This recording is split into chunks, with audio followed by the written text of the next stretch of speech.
truth with every word. It's all truth.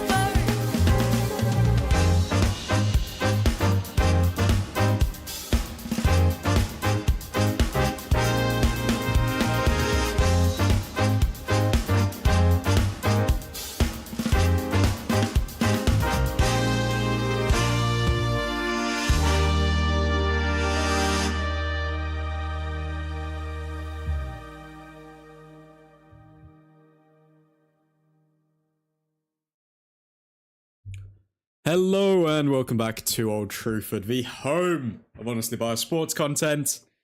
Tonight we are going to be covering Manchester United's interim options and much more.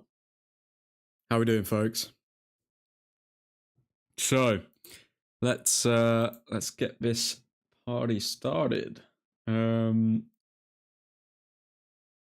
First and foremost, let's pull up a interesting story that came out today. So this is concerning the players, actually, and apparently some United insiders, and again, we don't know who those United insiders are. Could be the dinner lady for all we know. Oh wait, it's not them. They have been sacked by Sir Jim. The insiders, Manchester United insiders, have questioned the mentality of the players, who have often failed to demonstrate the know-how to see out a victory after taking the lead this term. United insiders believe they should have won against Burnley, which Darren Fletcher admitted when he spoke about dropping points during his post-match press conference. So yeah, looks as though the players are getting a bit of stick now, which, I mean, rightfully so. Burnley had one shot on target and we managed to concede 2 goals. So, own goal, obviously mistakes can happen. Not going to blame Heaven too much for that, but I do think Martinez should have done better with the second goal for Burnley. But yeah, who knows what the problem is. I mean, it feels at this point that anyone who says the main problem with Manchester United is either the board or the players or the manager, when realistically it feels as though literally it's a mixture of all three. And sweet Jesus, help us. Yo! How's it going, Box? How you doing, man? Box, are you in the UK? And if so, are you snowed in right now? They were toxic when the team was 5th, but are happy now being 7th behind Brentford, just because Fletcher brought on Lacey and he hit the woodwork. Yeah, I mean, that's just, I don't know. It's so funny because these Twitter tacticos who were so against Ruben Amorim are the same people that called out Ole Gunnar Solskjaer for lacking tactics, and now do they think that like Fletcher's got these mastermind tactics? Do they think that he's... I don't know what they think he is. How old is Darren Fletcher, by the way?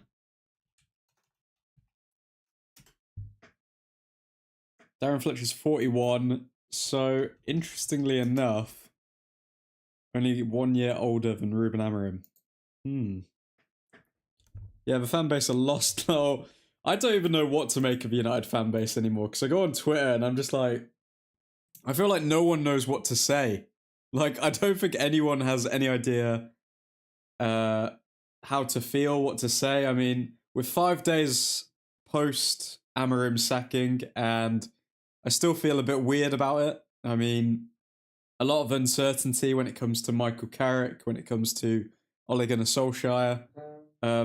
We just don't know. We literally do not know what is what's going to happen. And there's been a few reports today, so I'll give you my best shot at summarizing where we're at currently with the new manager hunt, or new interim manager hunt, I should say. Any reports when it comes to who the permanent manager of Manchester United's going to be, I feel like that's just hot air at this point. Until the candidates for the permanent job have actually interviewed and everything like that, I don't think anyone can really guess that. I mean, I'm hearing Tuchel getting thrown around, and I mean, I think he interviewed for the job when Amorim interviewed for it and didn't get it, and also didn't like the interview process. So, not 100% when it comes to him. There's a lot of variables going around, a lot of factors. But let's see what we've got here. So, it is increasingly unlikely that Ole Gunnar Solskjaer and Michael Carrick will work together as United interim managers, with United viewing both as number ones. No appointment is expected before Sunday's game against Brighton. So yeah, some people have been suggesting that, Carrick worked under Ole before, would he be willing to do it again? But from the reports today, almost all of them are saying that's not going to happen. So yeah, and rightfully so. I mean, Michael Carrick has been a manager at Middlesbrough, so he's been the main guy. I don't know why he would decide to take a step back, because knowing that he's second best to Ole Gunnar Solskjaer, I feel like that would damage his reputation, if anything. So yeah, I think that's very unlikely. But imagine if they do. Imagine if it's just a love for the club kind of thing. I don't care if I'm second. I just want to be a part of the team to help the club, maybe. And maybe Fletcher's involved as well. Who knows? Who knows? We'll have to wait and see. Several players have discussed the togetherness within the squad. Throughout this season, Amorim improved morale in the dressing room by banishing the bad eggs in the summer. Sources admitted Amorim had created a feeling of us against them after disposing of some big names. The 40-year-old received multiple well wishes from squad members on social media after his exit. I don't think anyone is arguing that Ruben Amorim was a very popular guy at Manchester United. I think, I think it's very, I think it's very telling when almost the entire squad, other than Kobe Mainu, say goodbye to him. I think Ole is the best option now, says Jensk. Will work well with Fletcher. Yeah, I think it's a hard one, because when Ole was at United, a lot of reports came out saying that McKenna and Carrick were the ones doing the training sessions. So the question really is, how responsible were they for Manchester United's success back then? And I don't think we're going to find out the answer to that question until we appoint one of them, because INEOS are probably going to try and work that out through the interview process. They're probably going to try and work out, so who's the mastermind here? Is it Ole or is it Carrick? And I think that's why they've got these in-person interviews going ahead. But yeah, man, it's a hard one. I also think Ole is the best option, because he knows the pressure of the job. He has been the main man. He knows how to handle the press conferences, all of this sort of stuff. Whereas Michael Carrick, obviously he had that interim stint where he worked for a couple of games, 2 or 3 games. But I don't know. I don't think Michael Carrick's done enough, whereas Solskjaer did when he came in. So it's a hard one. But I do think Michael Carrick probably knows more about the game and about the tactical side of things. So stick or twist, guys. Stick or twist. I might do a poll on the Instagram page to find out who people are preferring, Carrick or Solskjaer, because it'll be interesting to see. No appointment for Manchester United's interim managerial position is likely before Sunday's game versus Brighton. This is partly because Darren Fletcher has impressed so far. So Fabrizio Romano's also come out, guys, saying that we are going to find out next week who is going to manage the club. So don't expect any major updates over the weekend or before our FA Cup game against Brighton. It probably will be. I'm guessing if we win against Brighton, or even if we lose, I think it'll probably be Monday evening, maybe, where they announce who will be Manchester United's permanent manager. Because realistically, we're gonna need a boost after that result either way. So I guess we'll have to wait till Monday. But yeah, Darren Fletcher. This is the reason I put Darren Fletcher in the title, guys. I mean, he has impressed, but I think the window isn't large enough for them to go with Darren Fletcher. I think had it been like 4 or 5 games, they might have given it to Darren Fletcher for the rest of the season. But given the fact he's only managing 2 games, when you're weighing up Solskjaer's experience of getting United second, Fletcher's experience of potentially having 2 good games, where we've already drawn 1, but we have played well, and then you throw in Carrick, who obviously has managerial experience with Middlesbrough and was a part of the successful Ole era. I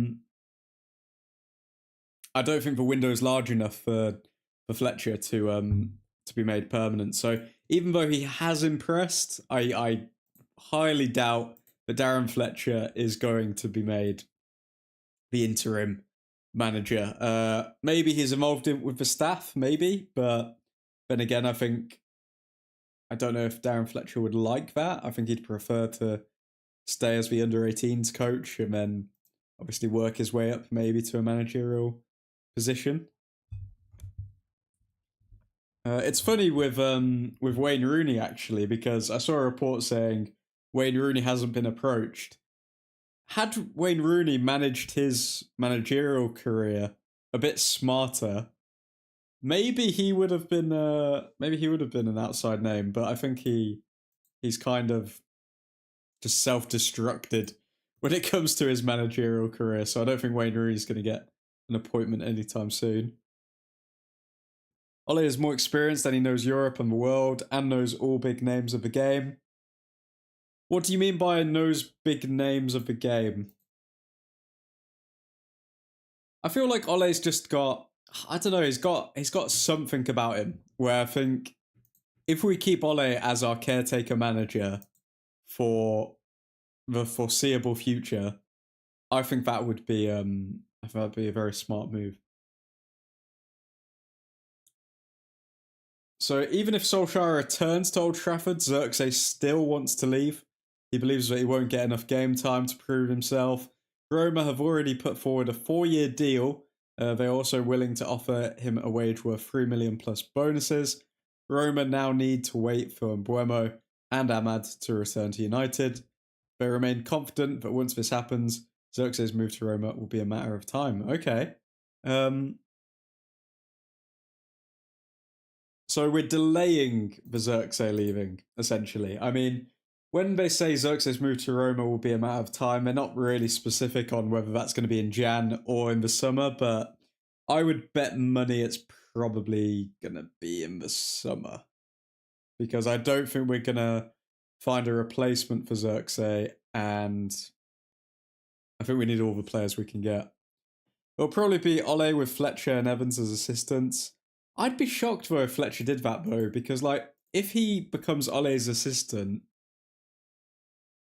yes, he gets experience of managing the first team, but at the same time, I don't know actually. Maybe he doesn't want to go backwards. Maybe he would do that. And then maybe if Ole was terrible and the players completely turned on him, then they can say, oh, okay, Fletcher's taken over for the rest of the season. I'm not crossing anything out, guys. I'm not ruling anything out. I honestly think there's a chance that Solskjaer could get appointed and then they end up replacing him after like 10 games, 15 games. It's a possibility. He's more in contact with the greatest players than anybody knows. Yeah, that's true. I'd sell Xerxes now, plus permanently promote Lacey and Jay Fletcher. I still think Xerxes can have more influence on a game than Fletcher at this point, though. Lacey, we don't know yet. I mean, I do think that the fan base have overreacted to like a young player coming on and hitting the crossbar. Like I've seen I've seen so many reels, so many edits of this crossbar being hit. It's getting a bit ridiculous at this point. Oleg gets a lot of shizer for not being English or British. I don't think he does. I mean, I haven't heard anyone ever criticize him because he's Norwegian, right? But that in mind, this might be my, I don't know, my unconscious bias speaking, but you are in Old Trafford, the home of honestly biased sports content, and I'll be honest, there's something about having a United manager who's Scottish. I don't know what it is. I don't know why it is, but something just subconsciously triggers in the back of my head when I hear a Scottish manager at a press conference representing Man United, and I don't know. I can't get away from it. Lacey will be a good impact player as a sub. Yep, 100% agree. He should definitely get more minutes after his debut. I mean, he only featured for what, like 10 minutes and showed that he could be dangerous. So this is quite funny. So Ahmad Diallo with his man of the match trophy beside him as he eats his food. It's pretty funny. Literally just sitting at the table and he's got his trophy just right next to him. Just to remind everyone, he's the main man. He is the main man. Ahmad on route to being the player of the tournament for AFCON, I believe. And Fabrizio Romano on the permanent manager. So not the interim manager, but the permanent manager in the summer. The decision is going to be on several factors. They want to play beautiful football. That's obviously a crucial part of the story. But remember this point, Premier League experience. Man United also want a manager who can have some kind of Premier League experience in order to make an instant impact. They know that they don't have so much time because the fans have been waiting for a long time to see Man United successful again. So in this case, timing is going to be important, and I think Premier League experience is going to be one of the key factors in order to decide who is going to be the next Manchester United head coach. Okay, so in that case, we're looking at De Zerbi, we're looking at Glasner, we're looking at Tuchel. That rules out Nagelsmann. Interesting. Admin, we are winning AFCON, it seems. Big up Double I. Hope you're well, man. I mean, you're into the semis. You got past Mbuemo, so fair play. Fair play to the mighty Morocco.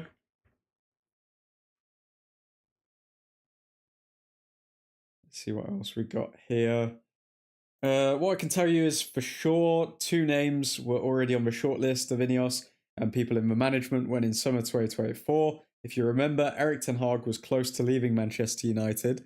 Then he won the FA Cup against Manchester City at Wembley, and that moment changed his future, gave him the opportunity to stay a little bit longer at Manchester United. But in that moment, United also had meetings with other managers. Well, those 2 names are Thomas Tuchel and Roberto De Zerbi. I can tell you that they didn't turn down Manchester United in the sense that they didn't want to become Manchester United managers. Probably the feeling is that in that moment, the project was not exactly what they wanted. And so the feeling between United and Tuchel and De Zerbi was probably not the best in that moment. Wow. Okay, so, I mean, Romano is pretty much saying they want to be Manchester United managers, but they did not believe in the project whatsoever. Or they didn't have confidence in what Sir Jim and INEOS were selling them. So that is very interesting. Now it could be different, so let's see what's going to happen there. For sure, Tuchel and De Zerbi were appreciated before. Now both of them are very busy, but De Zerbi is doing an important job at Marseille. Also, Thomas Tuchel obviously completely focused on the World Cup with England, so it's too early to say if it's going to be them. If it's going to be another candidate, Man United will take their time to decide who's going to be the manager. But for sure, they will go for an important name in terms of rebuilding this project once again.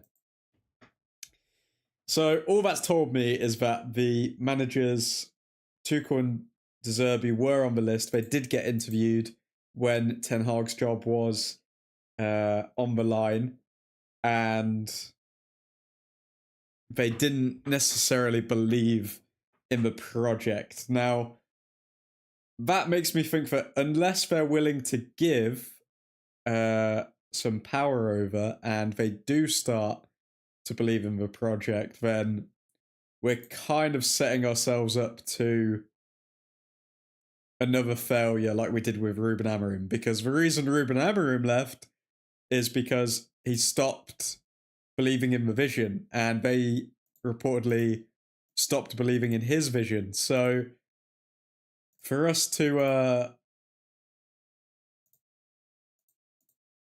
then throw that away and just make the same mistake, that would be idiotic and disgusting in my opinion. Senegal v Ivory Coast, Nigeria v Morocco, semi-finals most likely. Nigeria v Morocco, that's going to be a good game. Senegal. Who plays for Senegal these days? Ivory Coast as well. I'm trying to remember. Oh, wait. Ivory Coast, obviously. Ahmad, but who else plays for Ivory Coast? I'm not going to lie, guys. My ball knowledge, it's poor. It's poor. I don't know why you listen to me, to be honest. I am an animated devil online. If anyone wants to moan about the ref, you can call FIFA and report. And I mean it literally. Yeah, a lot of people, that has been coming up on my timeline, Double I, about like the ref favouring Morocco, apparently. Another rebuild, another project. Yeah, I know, Box. I know. I know. We've all got manager fatigue at this point. I mean, at the end of the day, we've had like 10 managers in, I think, just over like what, 13 years. It's so hard to like get on board with a manager's vision when the club just like pull it out from underneath them every single time. Like, it is getting tiring. It is getting tiring. Did you guys see that we've spent 100 million quid on managers like compensations? It's mind blowing. It's mind blowing. 1,000 hags wouldn't make it any better. No charisma, no joy. That's true, gents. I do feel like the manager of Manchester United's got to have everything, man. Genuinely has to have everything. Like, got to have a bit of charisma, got to have a bit of steel, got to be a good man manager, got to have tactics. Like, it's crazy. It's crazy what a unicorn Sir Alex Ferguson was, man. And funnily enough, do you want to know the national animal of Scotland, people? A unicorn. And that unicorn is Sir Alex Ferguson. Mane still plays. Oh my god. Koulibaly, Sarr, Ndoi. Oh, okay. Mane's still knocking around. He obviously moved to Saudi Arabia, didn't he? I mean, he's just kind of gone off radar. Where's Koulibaly these days?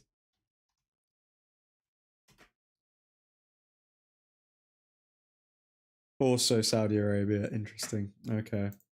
That's why they've gone off my radar because I haven't heard their names in so long.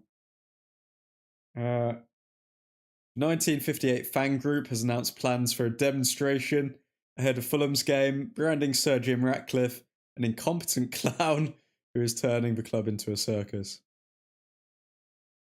Well, yep, the protests have begun yet again. I mean, the United cycle continues. Just because Manchester United sacked Ruben Amorim, it does not mean that Bruno Fernandes and the club are going to part ways. I mean, Fabrizio Romano says this now, but guys, if you know the game, if you know body language, if you know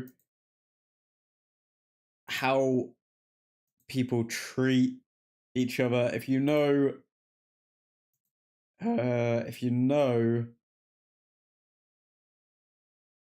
what do you call it? National loyalty. Bruno Fernandes is leaving this summer and probably going to Bayern Munich.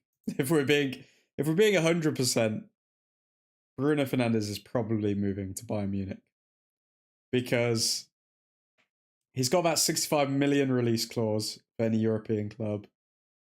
Bayern Munich are one key player away from winning the Champions League again. They've already got Harry Kane. So to have Bruno Fernandes as well would just be the cherry on the sundae. And Bruno Fernandes was seen at like dinner with Ruben Amorim's assistant coach. I mean, he was obviously very close with them. Obviously, Bruno comes out with that interview, that Portuguese interview, where he says the board pretty much said, you can leave if you want to, we're not going to stop you. And it was Ruben Amorim who stepped in and said, like, no, we need to keep you, like, stay. We need you here. So, I mean, if you can add all of that up, and also, on the off chance that Fernandes wins a trophy like the FA Cup with Ole Gunnar Solskjaer, if he does come in as manager, you've got to think of the player's motivation as well. In Bruno Fernandes' head, he'll think, leave on a high, win the FA Cup with United. I won it with the manager that brought me in.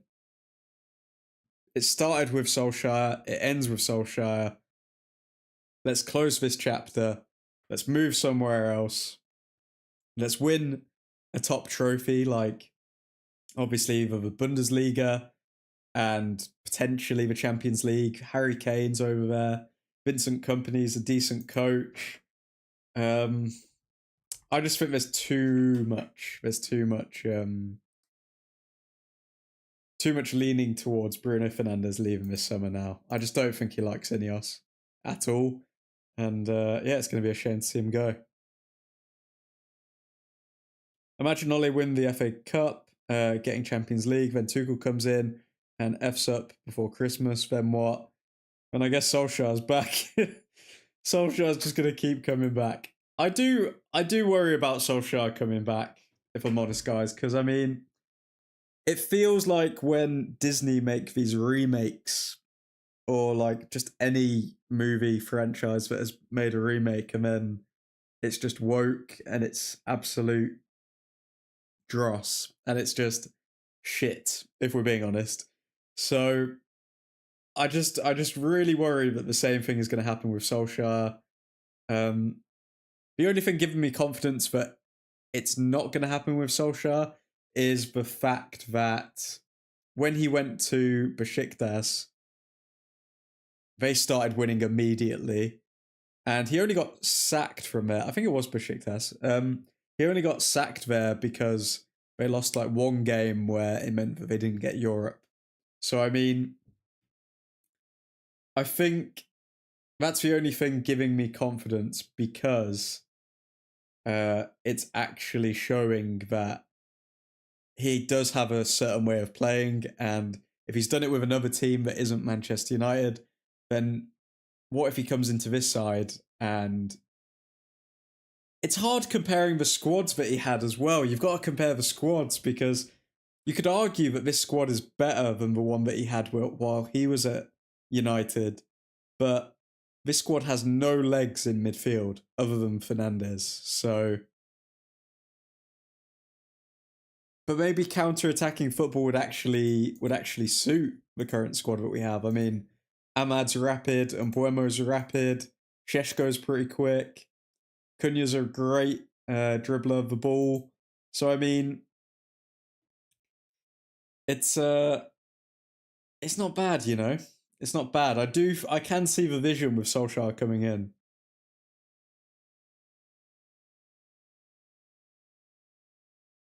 Give it to Wes Brown as interim manager. Oh no. Not Wes Brown. Anyone but Wes Brown, come on. If he leaves, I think Saudi or other European club is more likely than Bayern, who have Musiala. That is true. But we have seen reports that Bayern Munich are interested in Fernandes. I think they might have actually either not put an offer in, but approached him, and he was just like, no, last summer. I might be making that up, but I think I saw a report saying that. Why not? Lampard's second stint at Chelsea was terrible compared to his first stint. Ugh, come on. Ole, come on, we believe. He had 52% win rate at Besiktas after all. Are you saying that's good or bad, gents? Because, I mean, he didn't have half the players at Besiktas that he would have at United. I think with the profile of players that we've got, it would make a lot of sense to bring in Solskjaer. 52% win ratio is good. I mean, it's better than Amorim's 38%, I guess. This was a cheeky little clip as well. Can't play it because we get copyrighted. But AFCON reported to reporter to Ahmad, "This is your second man of the match award," and he says third. Let's see if we can see the cheeky little grin on his face. Ahmad's loving it. He's tearing apart these African teams, man. Thomas Tuchel is at the very top of Manchester United's list to be their new permanent manager in the summer. Again, I think we'd be lucky to get him because I remember seeing reports that he did not like the interview process last time around when it came to a Manchester United manager job. So I think we would be very fortunate to get Thomas Tuchel in at this point. Also, what if Thomas Tuchel, it could literally just be a personal preference. I mean, what if Thomas Tuchel gets to the final with England and they lose because of some dodgy decision? He might think like, no, I'm so close to winning a trophy with England, I want to stay for a couple more years. How do we know that he doesn't decide to just stay at England? I mean, it is one of the biggest jobs in world football, so let's wait and see. Alex Crook throwing some doubt on Jason Wilcox's future at United as well here. So, and I do wonder just how secure Jason Wilcox's position is. He's got to get this interim appointment right. If they appoint the wrong man and results don't improve and they miss out on European football, I don't think it'll be the interim manager whose head's on the chopping block this time around. It's insane. It's actually insane. Like, United, we're in a position now where it's just like you succeed straight away or you're gone. There is no patience. And I don't know if that's a good thing or a bad thing. I don't know. I feel like Sir Jim's just on a mission to make United successful because obviously he's getting on. He's a bit older, and I think he wants to see. I think he wants to see United actually win something before it all comes to an end, so to speak. But folks, if you haven't already, drop a like on the video and subscribe if you are new. We do go live every single evening, covering the latest Manchester United news. Also on Ugarte here from Alex Crook. This will come to no surprise for anyone. Long term, I think doesn't have a future at Manchester United. I don't think he's mobile enough for the Premier League. I think he has to go down as another dud signing. But whether they'd be willing to let him go in this window, when of course they're light-handed anyway. Yeah, he's not going to go in this window. No way. Because of players away at AFCON duty, it's open for debate. I think if it does happen, it'll probably be towards the end of the season. And who knows, that might just free them up to bring in somebody on a loan. There's still talk of Ruben Neves maybe coming back from Saudi Arabia on a short-term deal. And I think he would be an upgrade on Manuel Ugarte. Obviously, I feel like most United fans would probably agree that Neves is an upgrade on Ugarte, but having seen the blow up between Ruben Amorim and INEOS over the lack of support and lack of signings, I think I just have a strong feeling that we're not going to get anyone in Jan. I just don't think we are. Unless maybe we lose like our next 3 games. I just don't think we'll get anyone in Jan at all. Sekou Kone, who obviously could come in as a midfielder, obviously very young still though, has been training with Lausanne Sport and played a friendly for them today. Decision on loan move due this month. Okay. And United finished game week 21 of the Premier League in 7th place. So we're on 32 points, level with Newcastle again now. Look at how many draws we've had. Like, look at everyone else. They're losing a shiz ton of games. Look at all of the draws. Like, we were 1 goal away in 8 games from winning 16 and being all the way up here. But shoulda, coulda, woulda, guys. Shoulda, coulda, woulda. Joshua Zirkzee's proposed move to AS Roma in January is still being blocked by Manchester United. Yep, no surprise there. Mauricio Pochettino is a candidate for the Manchester United job in the summer. I mean, he's definitely a candidate, but I feel like if we were going to sign Pochettino, that would have been years ago at this point. Pochettino's had so many jobs since he actually was good at Spurs. Ruben Amorim wasn't very impressed with Dan Ashworth and the way he worked during his time at Manchester United. I'm sure a lot of people were unimpressed with how he worked as well, but it's literally just like a shit throwing contest at United right now between everyone INEOS have hired. Schmeichel here saying it was the wrong decision to sack Ruben Amorim when you don't have another plan. We will go on to the full quote. I think I've got it up here. Ruud van Nistelrooy as well has been mentioned by Andy Mitten. There's some regrets at United that they just let him go. He was very popular. I mean, I'd like to see who regrets that. They probably regret it because they did bring in Amorim, and he obviously didn't do what we all thought that he would, or what the management thought that he would, I guess. But yeah, I don't think Ruud's going to come back. I don't think Ruud's going to come back at all. I'm not hearing a lot of noise when it comes to Ruud, guys. Laurie Whitwell speaking on the United hierarchy's relationship with Amorim when it started to change. Omar Barada was a big advocate for Ruben Amorim coming in, so Jim Ratcliffe as well. Ratcliffe had a long, good conversation with Amorim early in the process and was backing him throughout, even when Amorim was questioning his own status. Ratcliffe started having opinions, shall we say, about United playing a back four, so pretty much that's the fluff version of it. That's pretty much saying like Ratcliffe was demanding that we play a back four, and this is when Jason Wilcox became more forceful in his conversations on that basis. Stuff then happened in the Friday meeting where they felt they couldn't come back from it. I mean, imagine you get hired for a job because you've got a certain skill set, and then the owner of the company is literally telling your boss and your boss's boss, yeah, he needs to change, and you're like, why am I here? Why am I here? Did Zirkzee win the Britain's Got Talent with those vests? Vests? What are you talking about? I've missed this. What's wrong with Zirkzee's vests? Brighton manager Fabian Herzler speaking before the Brighton FA Cup game this weekend against Man United. So Šeško, he's strong, fast, scores with his head. He's technical, finds good solutions in tight spaces. I like him as a player. Good to see.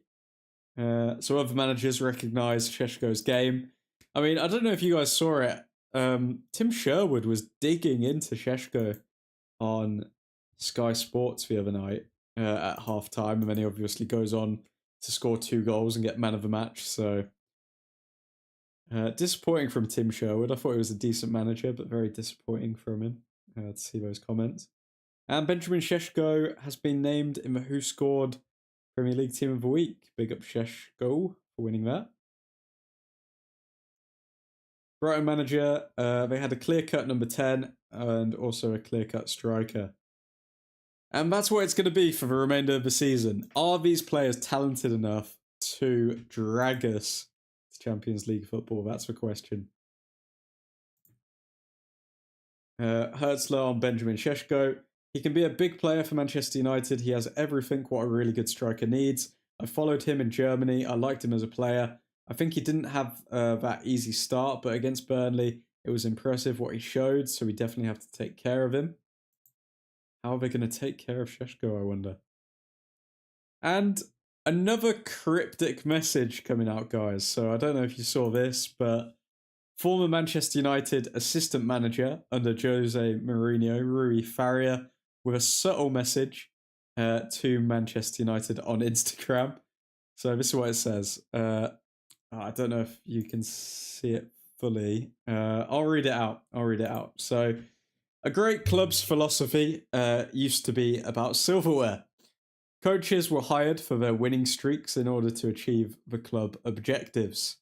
Today, coaches are often hired according to their willingness to accept a club's business plan. Coaches are led to believe they're at the helm of a sports project in which they can manage their own decision-making while influencing different departments in order to achieve sporting success. The club's business plan, however, is essentially about numbers, with each department set up to achieve its own objectives, contesting any coaching decision that could hinder its own targets, regardless of on-field results. A winning football team is more than the sum of departmental parts and the setting of department-by-department objectives. Often comes at the cost of points and silverware won. Yet the coach still remains the face of an unsuccessful project, even when their power is reduced to almost nothing. And I'm sorry, but I think that has summed up in the most eloquent way possible Ruben Amorim's situation in Manchester United. Like, I just think that INEOS want a fall guy for the manager position who is never going to hold the board accountable to what they've promised, and then they can just get rid of him and just repeat the same process over and over again. I honestly think that's what they're looking for, and I'm disappointed in myself that I believed in Amorim, but I believed in INEOS's vision for the club, and yeah, it's not looking good, guys. I remember when former United right back Paul Parker recommended Tim Sherwood for the United job ahead of Jose in 2016. Sweet Jesus, mate. Oh my god, that guy should never have another punditry job ever again. Tim Sherwood over Jose Mourinho. Oh my god. Okay, so this is the full Schmeichel quote. It's a wrong decision to sack Amorim at this point when you don't have another plan. I was really, really surprised. I hadn't seen that coming. I can't make sense of it. When you speak to people from within, they say, yeah, it was about time we did that. We've been unhappy. But why pick that moment? It doesn't make sense to me. Why now? If Jason Wilcox feels that he was insulted by whatever happened in that meeting, then it's not his ego that determines or decides who the manager is. They can say, okay, that's not great. It's difficult to work with this guy. Whatever they are thinking, but pick your time. And why put the club back again? No matter what they do now, it's always going to put them back. Again, I mean, speaking sense here, Peter Schmeichel, he's saying that why did we need to rush so quickly? Ruben sacked himself. I don't think that he sacked himself because that's impossible. I mean, Maresca arguably sacked himself. The things that Ruben Amorim came out with weren't even that bad. All he said was he wants to play his formation his way, but it's got us up to 6th and 3 points off top 4. And they said, nope, we want you to change it. And he's like, that's not what I was brought in for. He was upset that Antoine Semenyo, that deal never went through as well. Ruben Amorim was upset with that. So it feels like they promised him a lot of things and they didn't deliver. And I'll show you why the Manchester United job is kind of an impossible job and it's becoming even harder every single season.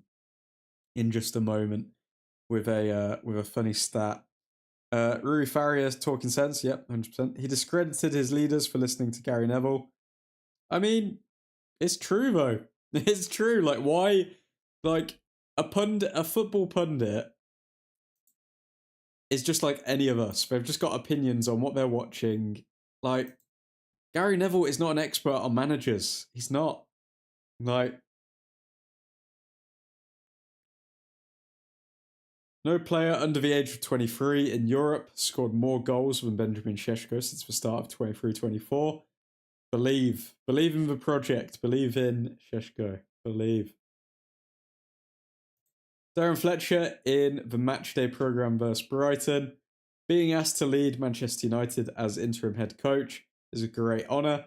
I've had the privilege to represent this club as a player and in a range of roles since, and I have always done what is best for the club in every capacity. That certainly won't change now. It will be an immense privilege to be on the touchline at Old Trafford. Oh man, the atmosphere is going to be buzzing at Old Trafford with Fletcher on the touchline. Found this stat quite amusing. 0 shots in 7 Premier League games for Gyökeres, and Šeško had 7 shots against Burnley alone. Wow, sweet Jesus.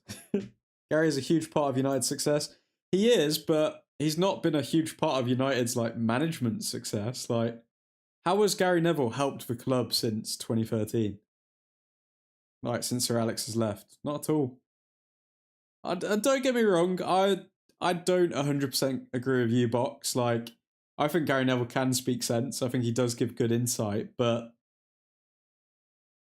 when people say that they can't see or haven't seen improvements with Ruben Amorim, I find that laughable because, like, there's black and white evidence to show that we've improved under him. So as soon as someone says that to me, I'm just like, you've either not seen the stats or you're just being what's the word? I don't know, or you're just trying to ignore them. You're being ignorant to them. As a player, Neville was first class, but he's been a hypocrite plus chats nonsense as a former player, in my opinion. The only problem with Neville, I think, is that when it came to SOLSKJAER and his first stint, he did... I don't know, I think it was obvious that like the United players were less critical of SOLSKJAER, but at the same time, he did get a second. Like, during that season, he was playing like really good football.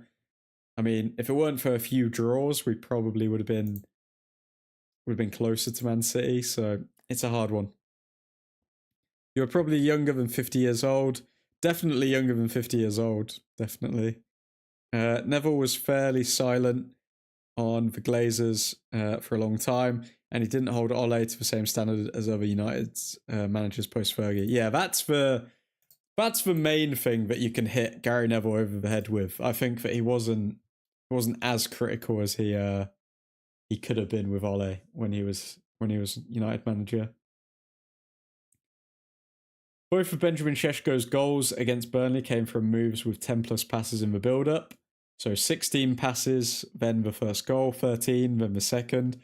As many as United managed in the Premier League under Ruben Amorim, 2 out of 66 goals. Wow. So in Fletcher's first game, we already created more like patterns of play, creating like kind of a goal before Amorim did in like 66 different goals. Although I don't know if these are by design, maybe they are. I don't know. I think the Dorgu one was definitely by design, given the fact that Fletcher decided to play him left wing. You can definitely say Fletcher designed that second Šeško goal by playing Dorgu left wing, because a lot of people, me included, thought that, okay, well, he was in beast mode down the right. Why didn't we play him there? But Fletcher was completely in the right for playing him on the left because got that second goal. And yeah, I think Fernandes moved over to the right, didn't he, as well in the second half? And that obviously led to the Šeško goal, first goal. So a few tweaks were made, and yeah, they worked out. So I mean, you got to give him credit. Darren Fletcher, when asked if he had spoken to Sir Jim Ratcliffe regarding his future, I have not. No, I speak to Omar and Jason. For me, I have been focusing on the job in hand. No thoughts or conversations on my future. They have given me full responsibility to take control of these two games, make my own decisions, lead the team, and prepare the team. That is what I have been doing. There have been no conversations. So the fact that there haven't been any conversations, just the reason I liked this is I think it shows that Fletcher isn't. He's 100% not going to be becoming a United interim manager. I just don't think he is. Lol, that stat. I prefer Dorgu on the left, to be honest, as a left back or left wing back. He doesn't suit the wing role, despite what the Lecce president says, lol. I know. I think, I don't know. I don't know if he's got enough. We haven't seen him at left back, though, to be fair. We've seen him as a left wing back, but we haven't seen him as a left back. Maybe he's different as left back, but I don't know. He just doesn't. It's funny because he's good defensively. Like, he is pretty on point with his blocking, and he gets out quick, and he's not afraid to be proactive for a challenge. But when he's passing from the back, Dorgu does look on edge. Like, I do agree with Amorim's comments where, like, you can feel the anxiety coming off of him. Fletcher, we're not in Europe, out of the League Cup. It's FA Cup, a trophy we should be trying to win and giving ourselves every opportunity to win. Darren Fletcher on Mainu. He seems in a good place. Kobe doesn't give you much. He's like that. It's just his natural way. I know him well. I've seen him around the building and had conversation with him. He's in a good place. He's comfortable with this environment. He's trained well. Fletcher on Maguire. He's been out for a while. When you see the players coming back the other night, there has to be some understanding with their first minutes. May need to be careful. And Fletcher on Kyle Walker's stamp on Patrick Dorgu. That's the territory we're in. It didn't look great from Kyle's point of view, but I like him, so I hope his intent was to get the ball. VAR should have looked at it. They 100% should have looked at it, because, like, look at that. How is he getting the ball there? He's stamping on, like, the cartilage. Is it the cartilage or the joints, like, just behind his knee? Yeah, really trying to get the ball there, mate. That is insane. So where's the ball? The ball is here. The ball is right here.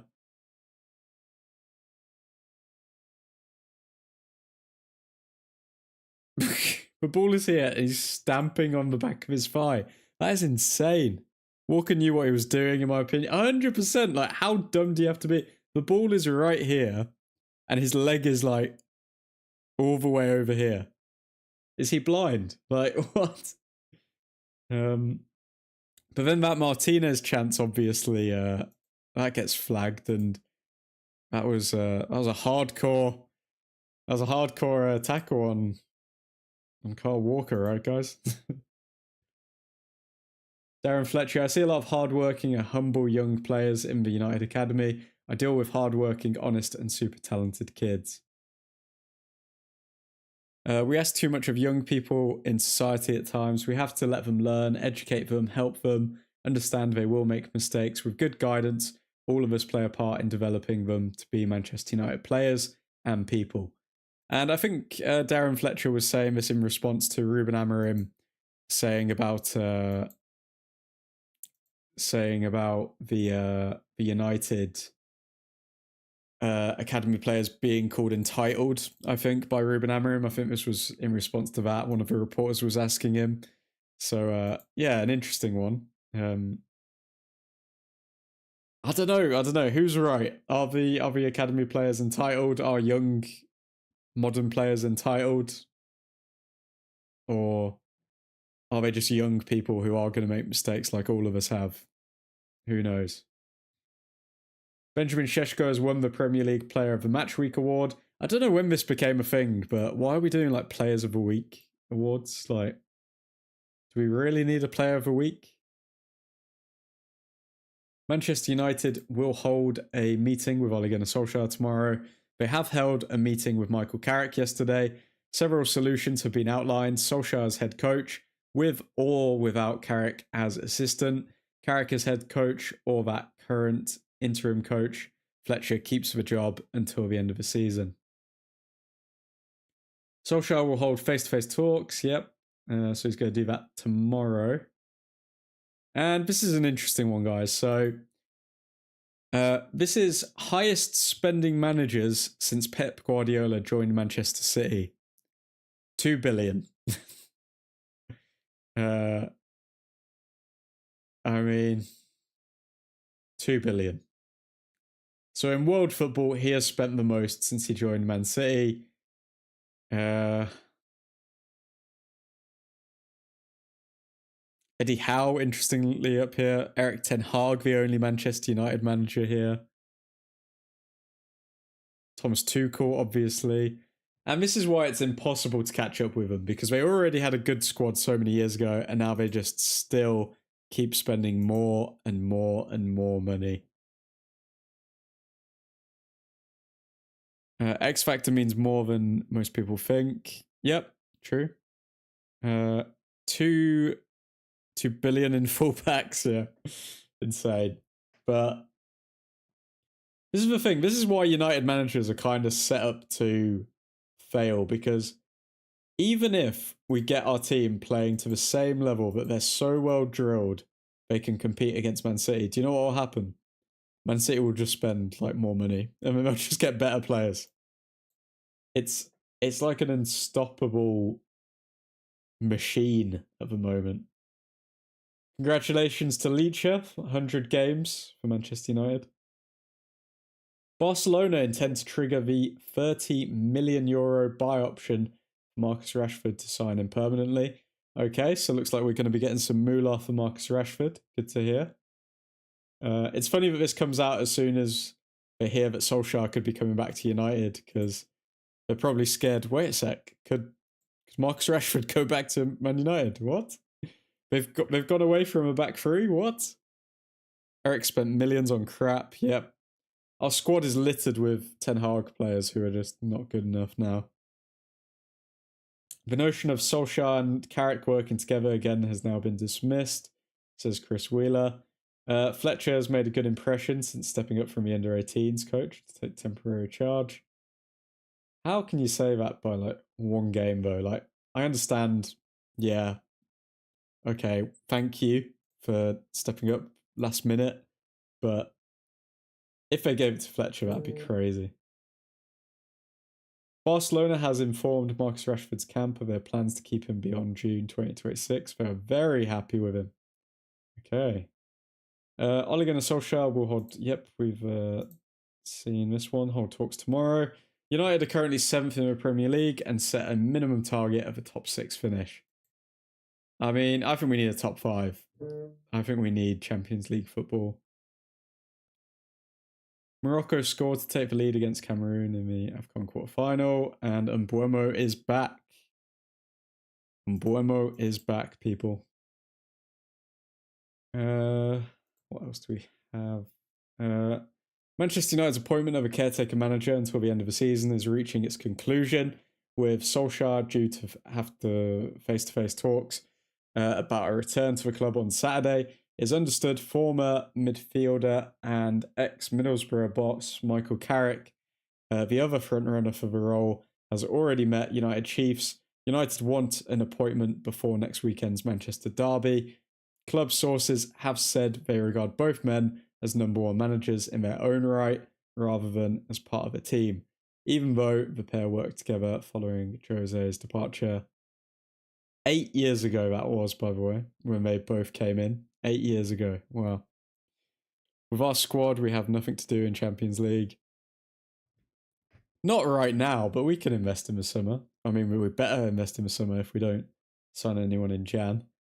And Mbeumo will be available for the Manchester derby.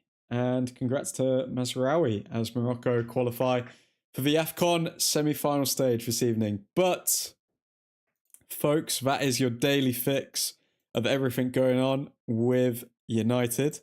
We will leave it there. If you are new to the channel, please hit that subscribe button. We'll be going live tomorrow as well, covering the latest news, as well as releasing some daily shorts. Amorim said we have the worst squad in the club history. He said that last season, though, to be fair to him. He said that last season, not this season. But yeah, folks, hope you all have a delightful evening. If you're in England, then stay safe, stay warm with the snowy times. But for now, special shout out to the members of the channel before I forget. Special shout out to Mr. Kiefer Bix, Mr. Ethan Johnson, and Nick the Dutch Destroyer, plus Mr. Matty Scott. Thank you for supporting the channel. As always, if you do want a shout out on every stream and you want to join the old Truthford secret society, I'd like to call it, of Admin's Angels, then click that join button and sign up, and I will add you to the poster. But for now, hope you all have a delightful evening, delightful day, delightful morning, wherever you are. But for now, Godspeed. Watch along, you got it, gents. We will be doing a watch along for Brighton. But for now, Godspeed.